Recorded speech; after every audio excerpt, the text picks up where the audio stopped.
dunay hinay nga strombolian activity. Dunay 21 ka mga natala nga volcanic earthquake, lakip ang 14 ka volcanic tremor og 294 rock falls og duha ka pyroclastic density current signals o gitawag og uson. Ang kanlaon diri sa may Negros Occidental ug Negros Oriental, alert level 2 gihapon. Dunay duha ka pagbugas sa abo nga milanat og 7 ngadto sa 13 ka minutos ang gidugayon. Doon na say unom ka volcanic earthquake nga natala niini over the past 24 hours niya. Doon na say crater glow nga na kini nga nasigpatan. Padayon ang activity sa bulkan nga kanlaon. Samtang ang bulusan nga anaa sa alert level 1, dunay 72 ka volcanic earthquake over the past 24 hours diha sa may lalawigan sa session sa atong Hunta Provincial diri sa lalawigan sa Sugbo, mga kaigsunan. Alang sa mga nagnunot kanato sa tong Facebook live stream, naputol ta kaganina o karon nabalik na ta sa atong Facebook page Radyo Pilipinas Cebu. Pwedeng i-refresh og ang atong page, makita na ang atong part 2 sa atong live stream sa atong Facebook page o YouTube channel Radyo Pilipinas Cebu. Atong balikan ng sesyon kagahapong adlaw diri sa may Cebu Provincial Capital, pinanguluhan og anaa ang presiding officer niini nga si Vice Governor Glenn Anthony Soko. Ang pagtuki sa nagkalain-lain nga mga hisgutanan sa Hunta Provincial aniya atong pakisayran. Intent. Due to the absence of the Chair Committee of Peace and Order, I would like to co-sponsor item number 51 in the calendar of business, Mr. That is Chair. a motion. Do we hear a second? Second. It's been seconded. Any objections? There being none, then the motion is carried. Any other manifestations? Board Member Caminero. Thank you, Mr. Chair. Respectfully, may I move that and manifest that item 78, Mr. Chair, be exempt from the omnibus motion for approval, considering that the appointment for the PHO2 and the appointee is around. For, as a matter of courtesy to our colleagues may want to have a brief proposed ordinance seeking to institutionalize the people's rights to access information on matters of public concern at the provincial level.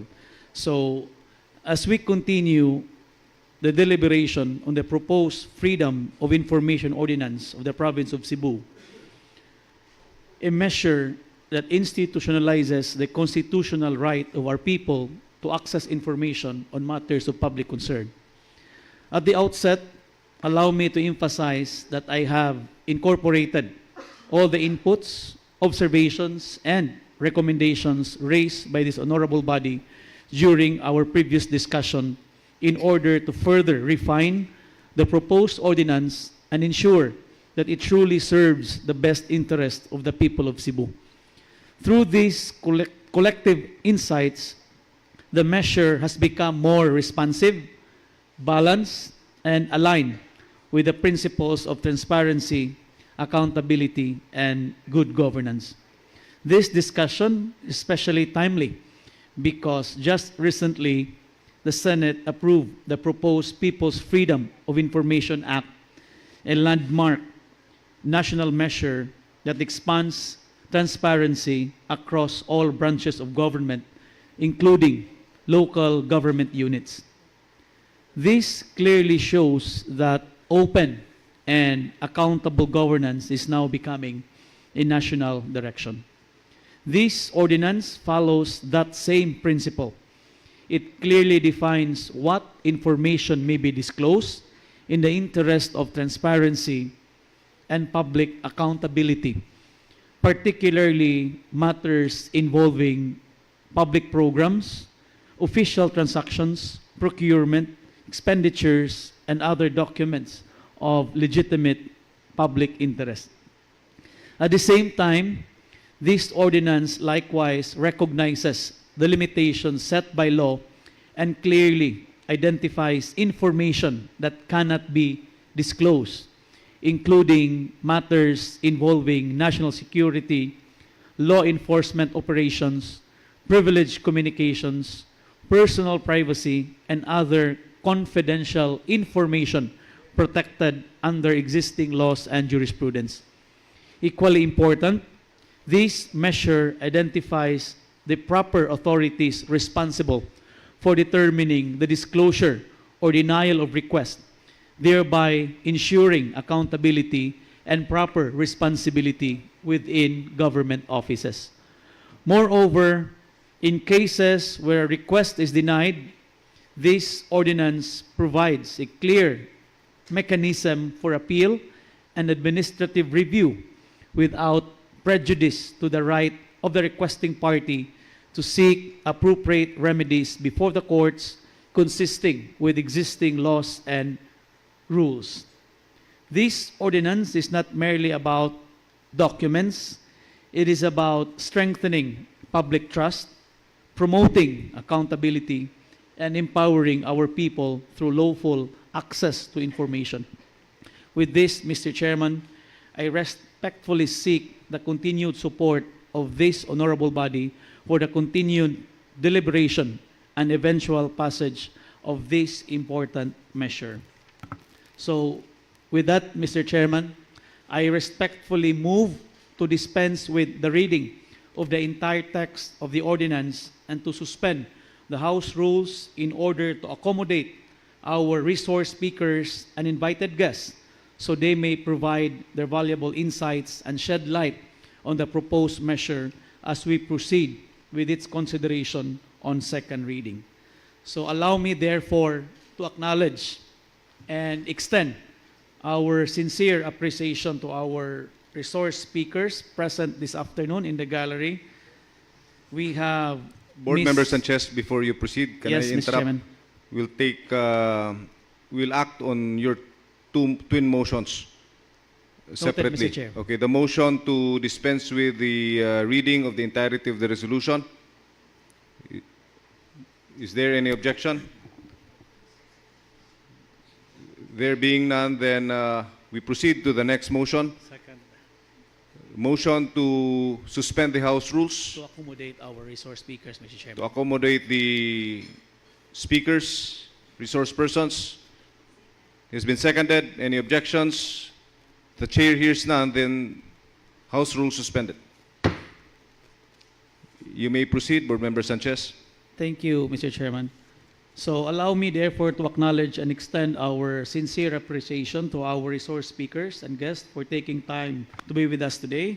We have the presence of Ms. Angelis De La Torre Orong, our Provincial Information Officer of the Cebu Provincial Information Office, together with Ms. Jaya V. Ilustrissimo, the Training Specialist of the Freedom of Information Program Management Office, Presidential Communications Office, Mr. Chairman, through our Google platform. So, Mr. Chairman, I now open the floor for discussion pertaining to the approval of the said ordinance for second reading. The floor is now open for discussions. We hear from the representative from the 2nd District, Board Member Raymond Calderon. Thank you, Mr. Chair. Just one point for the good author of the proposed ordinance. Under Section 16, appeals are to be decided by the Office of the Governor. It may be worth considering the creation of an independent FOI review committee instead of vesting appellate authority solely in the Office of the Governor.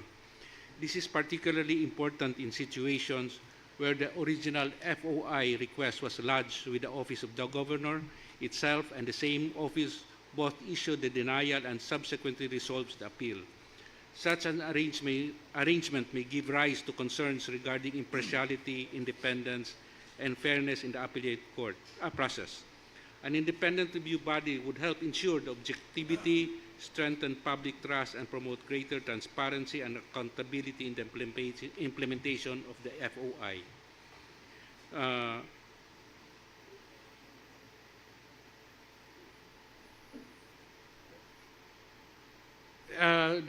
So if I would like to ask the good sponsor if this is already incorporated in the amended version.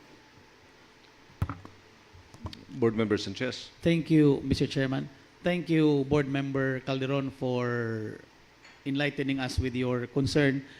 As per our communication during our caucus early this afternoon pertaining to the said manifestation, I already have taken that down, Mr. Chairman, as part of the amended ordinance later on, Mr. Chairman, which I will move for second reading, the amended version of the ordinance. So if you allow me, Mr. Chairman, I just would like to read a portion as to enlighten Board Member Calderon as to his query, Mr. Chairman. You'll read the amended portion. Yes, Mr. Chairman. Okay, proceed. Thank you, Mr. Chairman.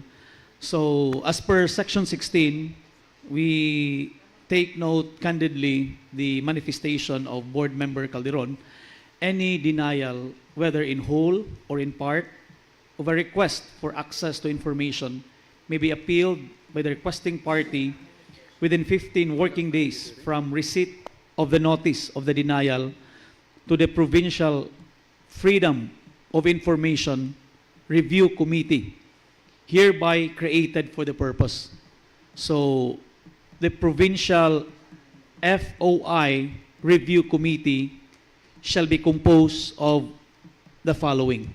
So instead of letting the office of the governor decide a portion of the amended parts of Section 16, Board Member Calderon, the reason for the request.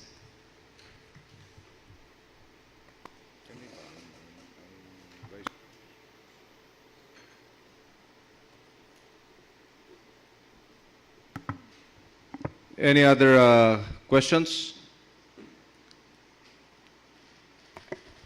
Board Member Seno.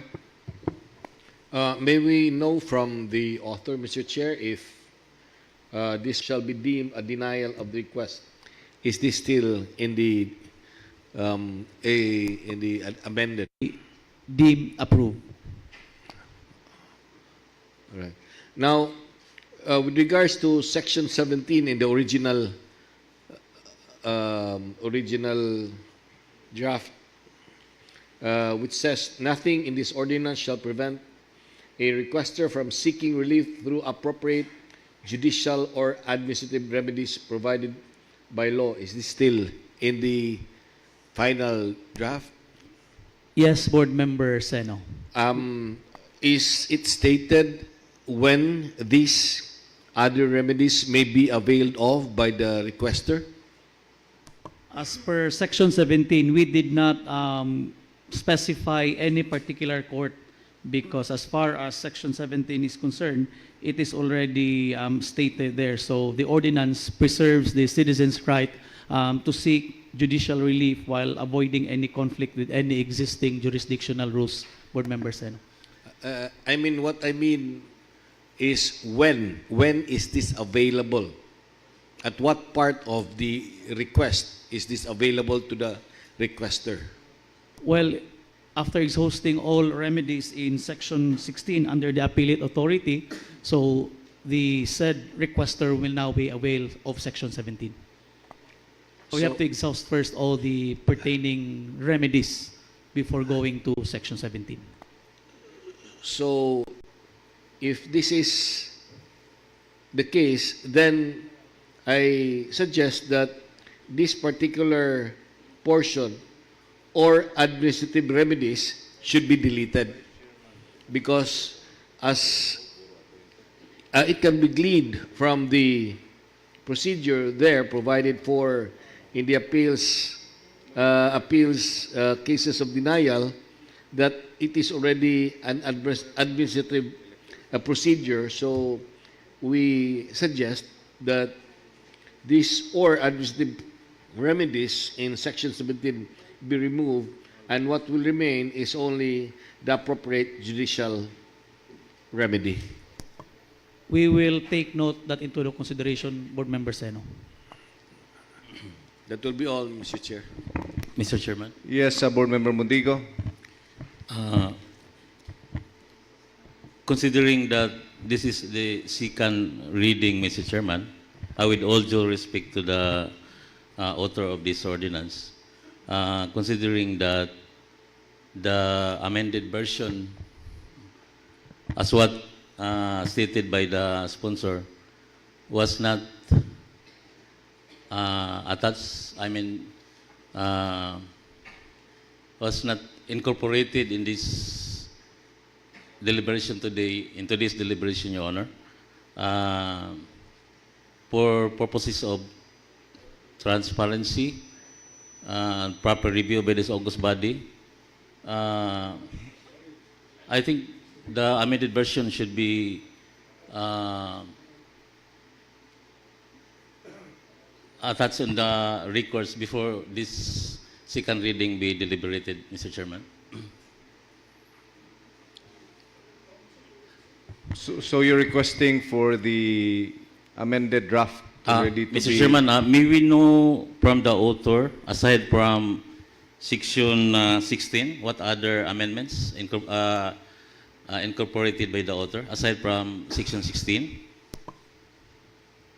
Yes, Board Member Sanchez. Thank you, Mr. Chairman. We took note of the manifestations of Board Member Calderon and Board Member Caminero earlier in the caucus, Mr. Chairman. So, since this is already scheduled for second reading, I had the time to ask them pertaining to what are the inquiries pertaining to the said ordinance in order for us to have a smooth flow of discussion in today's plenary. And also, Section 17 as that of suggested by Board Member Seno. Mr. Chair. Board Member Mundigo, Mr. are Chair. you satisfied with the answer of Board Member Sanchez? Mo ka natong pagkisayod sa tipik sa session nga gipahigayon kagahapong adlaw sa SOD sa 17th Sangguniang Panlalawigan Regular Session, May 11, 2026. Atong taknala sa 52 sa itong palabang alas sa itong pahinumdum, mawalik ang hiskutanan sa kahanginan. This is a public service announcement. Alamin, ito ang walang pasok guide batay sa DepEd Order No. 37 Series of 2022. Sa panahong walang bagyo pero malakas ang pag-ulan, automatic ang all levels sa mga lugar na kasama sa orange at red rainfall warning pag-asa. Automatic suspended naman ang klase at trabaho kung ang heavy rainfall warning ay inilabas sa mga lugar na ngunit naranas ng malakas na pag-ulan, nakadepende kay Mayor o kay Governor ang desisyon sa suspensyon. Tandaan, sakop lamang ng DepEd order na ito ang levels K-12 sa mga pampublikong paaralan, ngunit may option naman ang mga pribadong paaralan, state or local universities and colleges na sundin ito. This is a public service announcement. Public service announcement From PBS and Radyo Pilipinas. Matag 72 minutos, adunay usa ka babae o bata ang biktima sa rape sa Pilipinas. Unsa man imong gisuot